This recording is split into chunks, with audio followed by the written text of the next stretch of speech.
Hello everyone, Shanna here for my 6th vlog.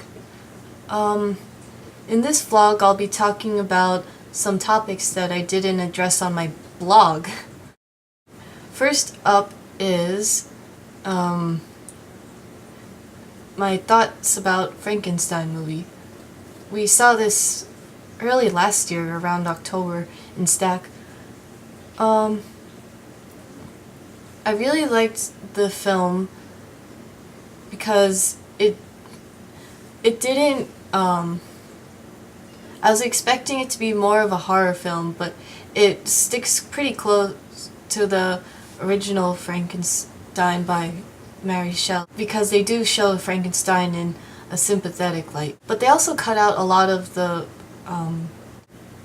more Victorian aspect of Frankenstein. They shortened it down to pretty much the creation, the Frankenstein getting married, and then they completely changed the ending with Frankenstein's death.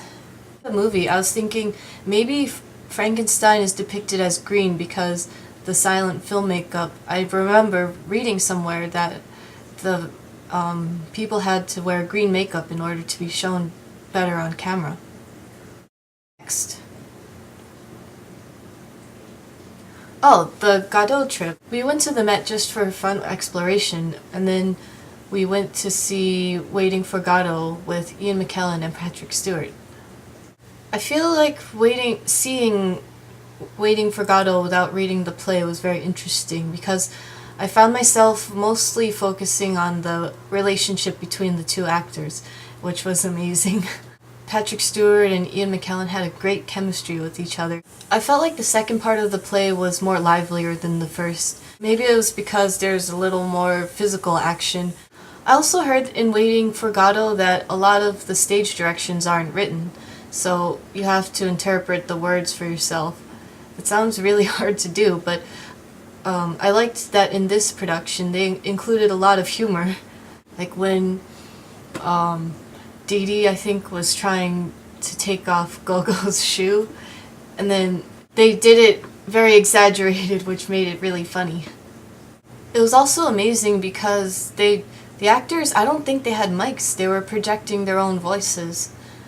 And then sometimes it was a little hard to hear, but they had subtitles on the side if you really wanted to understand what the line was saying.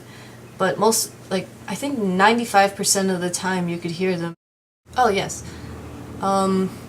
Last quarter, I think it was, I found a blog post about the worst art restoration mistakes of all time. I remember this because I was writing a college essay about how science could apply to art. I'll include the link in the video description, but some of the stories are incredible. For example, one of them, an elderly woman in Spain, she tried to restore a picture on her church's wall by herself, and she was not a professional, let's say. And then the piece sadly was ruined, completely ruined. But it was really interesting to hear about all the mistakes that could be made while restoring artwork. And then the blogger included comparisons of before and after.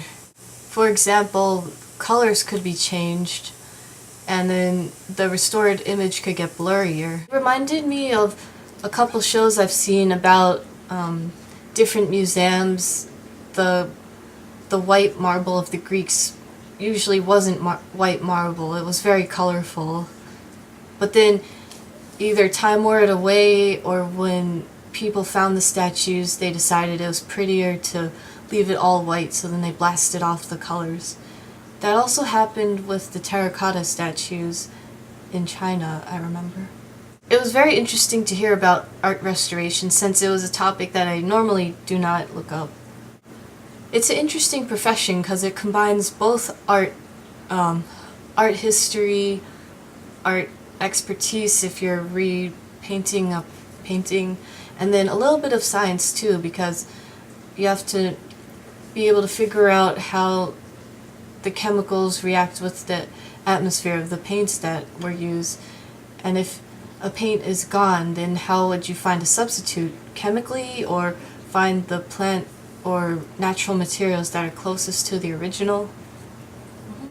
And finally on my list is my trip to the Art Museum in Baltimore. When I drove down last quarter? I think it was last quarter. I was visiting a couple colleges to compete for scholarships, but I visited a college called McDaniels in Maryland, and we stayed in Baltimore for a couple days, and we visited the American Visionary Art Museum. All of the art in the Visionary Art Museum was folk art, and a lot of it I didn't quite care for.